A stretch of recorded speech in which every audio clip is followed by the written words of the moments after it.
Kusangpo and a very warm welcome to our weekly news magazine program, Bhutan This Week. I am Sharab Sangmo. Our top stories this week. His Majesty the King grants land kiddo to 6,718 households, including those who were eligible for land substitution in Shemgang. His Majesty the King granted royal pardon to 45 prisoners convicted under the Tobacco Control Act, giving them the benefit of the Tobacco Control Amendment Act 2014. And Her Majesty the Gyaltsen inaugurated a new Dzongkha court in Bumthang last Friday. And now the details. His Majesty the King granted land kiddo to 6,718 households, including those who were eligible for land substitution in Shemgang. The kiddo is part of His Majesty's ongoing land reform across the country, which was launched in March 2009 in Hunsi. Addressing the people from 8 gyokes of Shemgang, His Majesty said that land is central to the lives of the people because land gives people a home and security as well as livelihood. His Majesty added that land is a valuable asset that can be passed on to children as inheritance. Land reform was one of the first projects His Majesty began upon accession to the Golden Throne in 2006. His Majesty had said during the 86th session of the National Assembly that the biggest kiddo facing the people of Bhutan was related to land and that His Majesty would personally visit the people in every Dzongkha to resolve land kiddo and other issues. Upon royal command, the National Land Commission carried out a national cadastral resurvey which was completed in 2008. The first land kiddo following the resurvey was granted in Hunsi in 2009. Since then, 83,239 households from 11 Dzongkhaks have received 86,804 acres of land as kiddo from His Majesty. Beneficiaries have also received exemption of fines for excess land as kiddo from His Majesty. His Majesty also granted land to 10 households in Shemgang who were eligible for land substitution upon recommendation of the National Land Commission. During the visit to Shemgang, Their Majesties visited the Shemgang Dzong and offered prayers. His Majesty granted Tokha to the people of Dzongkha who offered Kusu Thugi Mendril and Tsokchang to Their Majesties. His Majesty granted audiences to the Dzongkha officials and Gups as well. His Majesty also granted kiddo to 27 children and 25 elderly citizens from Shemgang Dzongkha. Compiled for Karmastring, Dishinongmo, BBS News. His Majesty the King granted royal pardon to 45 prisoners convicted under the Tobacco Control Act, giving them the benefit of the Tobacco Control Amendment Act 2014. The royal pardon was granted to those prisoners not repeating offence and did not have adverse prison records. Under the earlier Tobacco Control Acts, the sale and distribution of or the possession of tobacco or tobacco products without proof of payment of tax and duty or beyond the permissible limit was sentenced from 3 years to less than 5 years. Under the Tobacco Control Amendment Act 2014, the sentences for the same offence is reduced to misdemeanor or petty misdemeanor, along with fines equivalent to 5 times the value of the tobacco products. As the laws are not applied with retrospective effect for offenders who were already convicted, the prisoners would have to serve their entire sentences if it had not been for His Majesty's intervention through the kiddo system. His Majesty the King granted an audience to the Economic Relations and Development Partnership Administration Secretary of India at the Tashi Chezong. Sujata Mehta was in the country to attend the India-Bhutan Development Cooperation Talks or the planned talks for the 11th five-year plan. Sujata Mehta joined the Indian Foreign Service in 1980 after earning a Master of Philosophy in Political Science. She has served in Indian missions in Moscow, Dhaka and at the United Nations in New York. Sujata Mehta has also served as Under-Secretary and Joint Secretary in the Ministry of External Affairs and as Joint Secretary in the Prime Minister's Office. She was appointed as the Economic Relations Secretary in February this year. Her Majesty the Gyaltsen inaugurated a new Dzongkha court in Bumthang. Earlier, the court was functioning from Jakar Dzong, earlier sharing the office of the Dzongkha administration. The separate building for the Dzongkha court is expected to render better services to the people in a more spacious and proper atmosphere.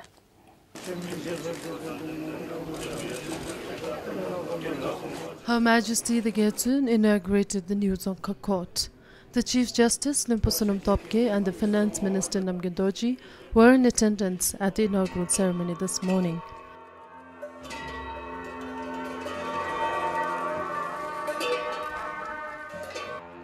Registrar General Tsiringdorji said the new spacious building will provide proper space and atmosphere for providing day-to-day essential judicial services.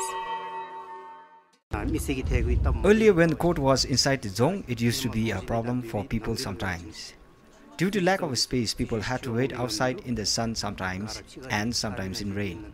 With the new building for the court, such problems will not arise, and we can also vacate space in the zone for the other administrative works. The new court is constructed at a cost of 38 million euro, funded by the Swiss Development Corporation and the Austrian Development Agency. The new court will provide notary and other judicial services to the people. It has a separate detention room for men, women, children, and for the differently abled people. The court is also equipped with all modern amenities. Kampal for Komal Karka, Digichorindoji, BBS News.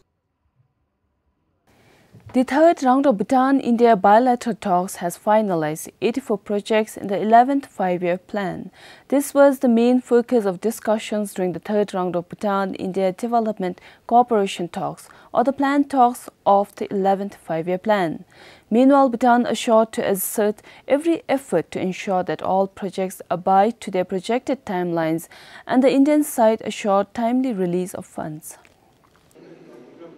The Bhutanese delegation was led by the Foreign Secretary Ishidorji, while the Indian delegation was led by the Economic Relations and Development Partnership Administration Secretary Sujata Mehta. The two sides finalized a total of 84 project-tied assistance projects to be implemented under the 11th five-year plan, which includes 48 projects which were approved during the current round of plan talks.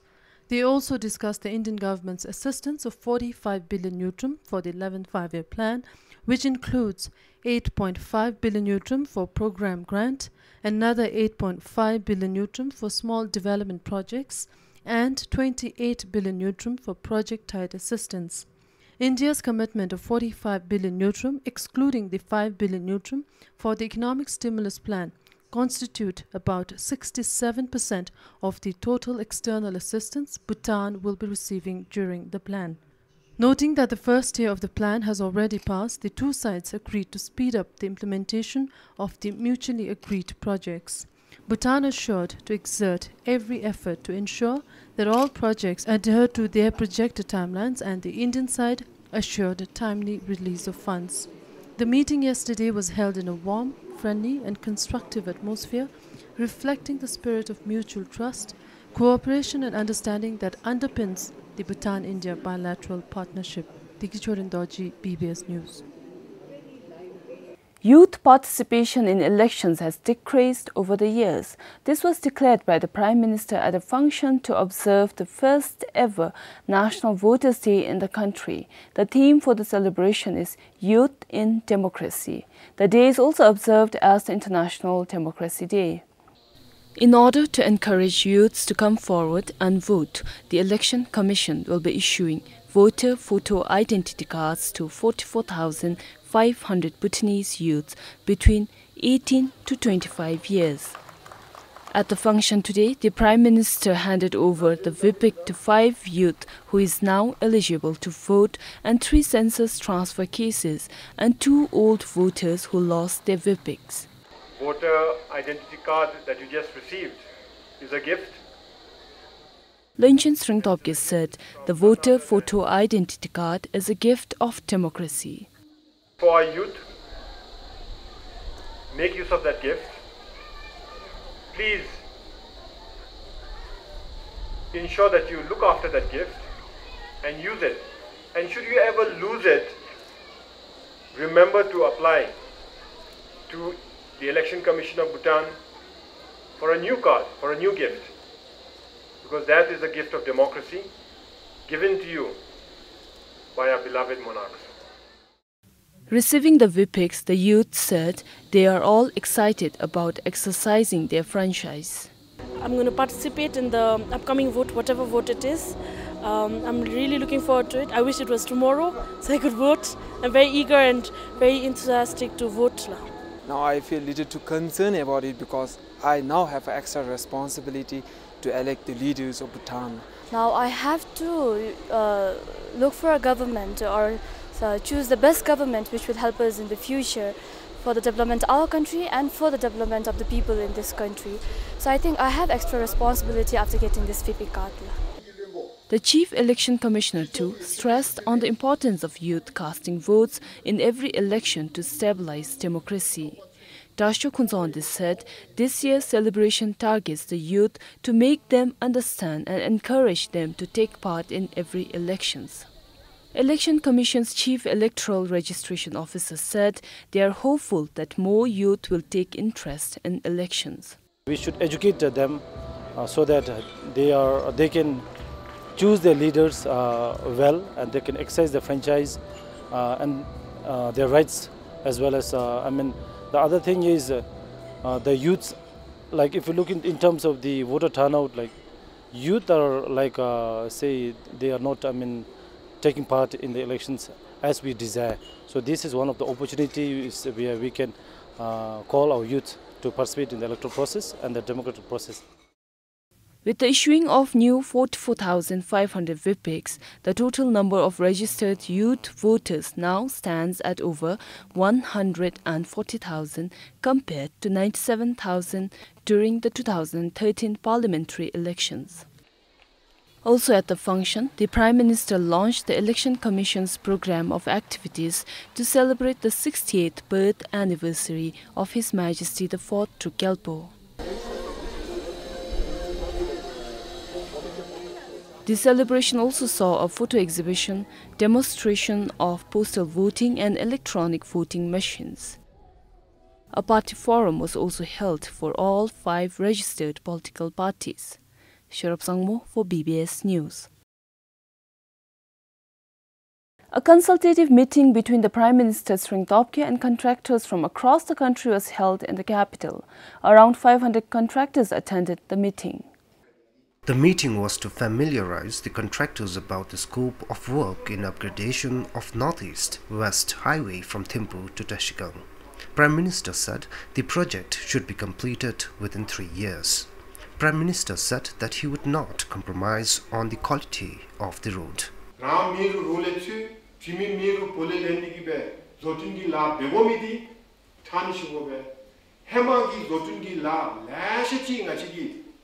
Puisse de denbe chama suble tendini seshuni tenga chidi puisse di lejim be bachin zotingi la bo puisse lejim be bachin tedi mangyur katichi suru gachira subdal digi sejo hengrani ku cheri shi seshuni tare tuchi tu bachin mobal din yamchu be digi be lejim be jani gi tondale turuni zimu seshuni 다니 같이 대각 냠추기 다 뒤숨기 때 수디 같이 따다 풀에 때 뒤에 치디 라 때문에 수수신이 뚜르대 수수 요람이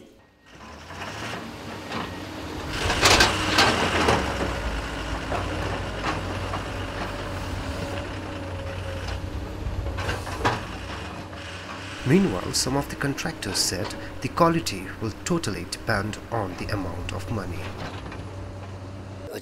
Contractor Kada Berry Beru, that the La Tomnigi Tinle, the Gonsedina, Semi Map of Chavilla, Rujungi, Yakuro China Javachin, Achikaba Disugi, Bumsum Chip, the Levesna, the Labeni Gutumela, the Tiki Mopele Labem Subsisunilla, the Pale, the Labo, the Chaladin, Kara.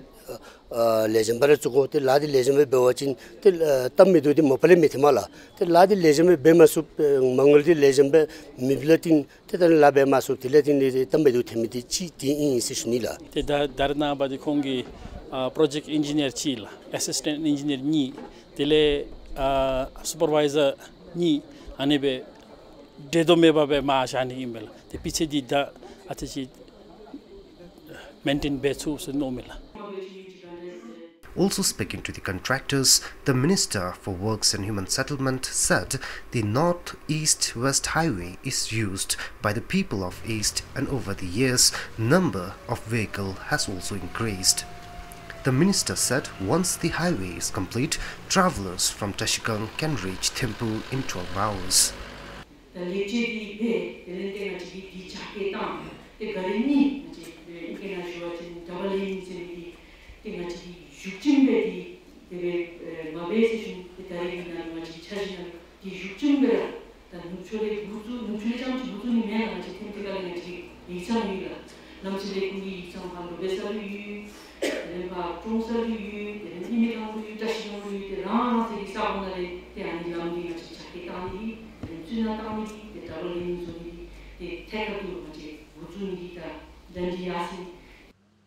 The widening of 385-kilometer east-west highway is estimated to cost more than 7,200 million Yultrum of an approved budget of more than 4,600 million Yultrum. Ishimiru, PBS News. Over 90,000 people in Bhutan live under poverty line. 17% of these people live in rural areas and 2% reside in urban areas. With the launch of Bhutan Poverty Assessment 2014, there is much that needs to be done to elevate them out of poverty.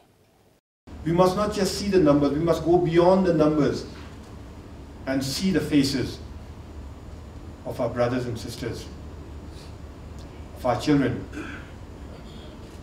who have to live with poverty, who have to fight with poverty every day.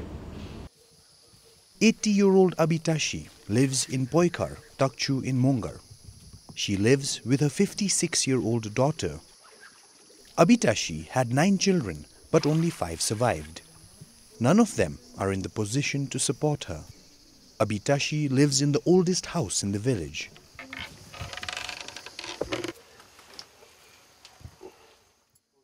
There is no proper roof and rainwater seeps in during monsoons. Abitashi and her daughter live without knowing what they will eat for their next meal. They survive by working for neighbors who pay them 100 Yultrum per day. Abitashi owns 5 acres of land, but there is no one to work on it. Like Abitashi, 1 in every 8 Bhutanese live in poverty. Although poverty in the country is declining steadily, much needs to be done. The Bhutan Poverty Assessment states that the incidence of poverty is higher in the eastern Dzongkhaks. Dagana, Samtsi, Hlinsi, Pemagatsel and Jemgang have relatively higher rates of poverty. Pemagatsel and Tsirang need the most attention as they haven't been touched by poverty reduction. The pace of poverty reduction was slower in Dagana and Hlinsi. It was much faster initially in Mongar, Samtsi and Jemgang.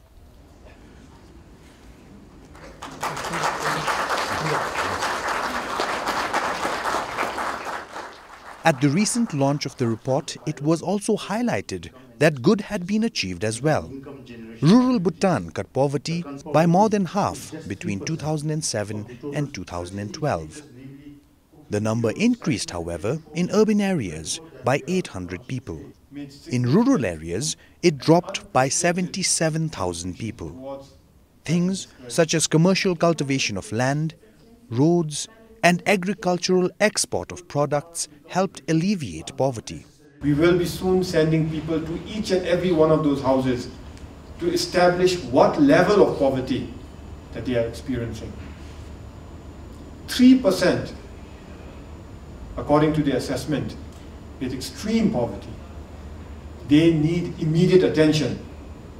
We need to know who among our fellow Bhutanese are experiencing what is termed as extreme poverty, and they need urgent attention.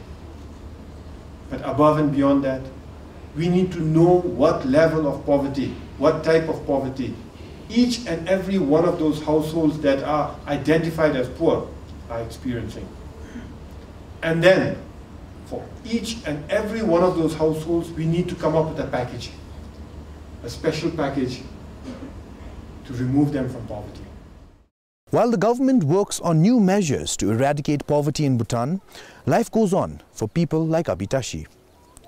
The Bhutan Poverty Assessment concludes that in the long run, sustainable poverty reduction depends on how private sector-led development is promoted and on how clearly and effectively target groups are defined for poverty reduction interventions. With cameraman Sharab Gelson and Siring Dendup and additional support from Kingatashi in Mongar, Tenzin Rabke, PBS News. Amid concerns, Paro International Airport is becoming congested for the growing number of airlines. In line with this, the Department of Civil Aviation is carrying out works for its expansion to ease the congestion problems both on the ramp and inside the airport. Paro International Airport currently has 6 planes operating regular flights within and outside the country. The airport also has private planes flying in at times from neighboring countries. This exceeds the airport's technical capacity of 5 planes. As a result, people cram at this single baggage belt. Siring Penjor of Druk Air says they are concerned more so since they are expecting a new aircraft next year. He says the concern is not only in the parking area but also of the inconveniences caused to their passengers. All the flights coming in and going out almost happen during a peak hour concentration basically between 8 o'clock till about midday. So around that time, we are almost handling about 5 to 6 flights a day. So from that point of view, I think congestion is not only in the ramp, which is the parking area for the aircraft, but I think congestion is also there at the terminal side, where passengers are checking in or at the arrival. Bhutan Airlines refused to comment on camera but expressed similar concerns. They said they are mostly worried when the passengers are getting on and off the planes, especially when there are other planes at close distance getting ready to take off. The Department of Civil Aviation in the meantime says they are currently managing the flight times to ease the congestion. To address this problem, we did a little bit of management strategy, and that is we have spaced out the timing for various aircrafts to take off and land. We spaced out in such a way that there is at one particular time, not all the 5 aircrafts or 6 aircrafts are there. Expansion works for the airport have already begun as the construction of a new passenger terminal and other structures started last year. In preparation for the increasing number of aircrafts, of course, once this terminal is the upcoming terminal expansion is completed, we will have got some new space also for at least 2 planes, and we have also proposed to government for a parallel taxiway, which will run in parallel to our existing runway. So if we have that, that will address a lot of problems. The parallel taxiway, which is expected to solve the aircraft parking issue, will however be started only next year. Another terminal building for domestic flights and additional hangars are among the several structures included in the plan.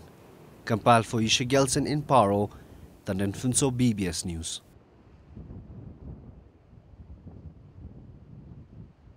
2 men and 2 boys who were abducted and released recently are slowly beginning to lead a normal life. However, the boy, who is a class 10 student of Sarpang Higher Secondary School, has discontinued school. This is 17-year-old Pranab Subba. He was one of the 4 people abducted by a group of armed men on 7th August. He was studying in class 10 at the Sarpang Higher Secondary School. After he was released by the abductors, he discontinued his studies. I don't want to study this year. I missed classes for a month, so I'm worried. My principal also suggested that I continue from next year. This year is common exam, and I may not be able to perform well.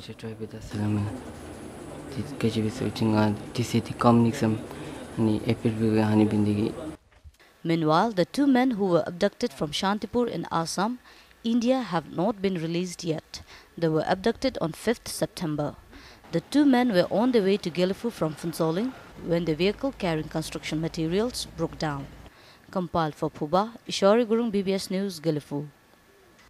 Ghana's Strongest Man title went to 37-year-old Tsang Doji. Tsang Doji has set a new record of the 12 Tsongkhaks that have had the Nyage Dendur so far. He completed his task in 3 minutes 51 seconds. He also broke last year's Strongest Man's record of 4 minutes 4 seconds. 다음에 Tsang Doji Dendodi Gutsuni Seshunila. Lasso judo marala. Koididi temchi judo la judo. Lasso Tuchi pa hipchi today la. Tuchi tawo kyauchi judo. Lasso judo la judo. David judo nyage maruchi wai marala. Nyage jusu chi wai seshuni la David. Lasso. David nyage di shi to thangye jusu du seshuni la David. David shi de 다감 주수 집에 창에 떼수 집에 또도 어서 주니라 시에 일대지기 나카나라 고기 체크 깨노라 대바다 밑도나 지니 냥카에 두 체크 해서 놀라 체크 또또디 코 우두라마 두베 세 주니라 나게 라서 다면 dumda 제 샤마도 말아라 다코 가셔도 짐라 라서 나게 좀 나게 가테 마토 세 주니라 Lasso, tuchi, pama kedi, tuchi, chado kedi se junira. Lasso, judo, taben. Nyage duriri, nyage jarim, dosisi. Kadevena mishive se junira, hido, taben pa hido, lasso. Dora Tantara Colonana Zisilla, Colonana Zuchi, Tuchi, Lasso, Londe, Lasso, Tave Marochi Vedamarala, Tave Judo, Tave Machi Maroch Vedo Sessionilla, Hido, Tavico, Nagati, Alu, Lasso, Nagat Song Duji Matu, Lasso.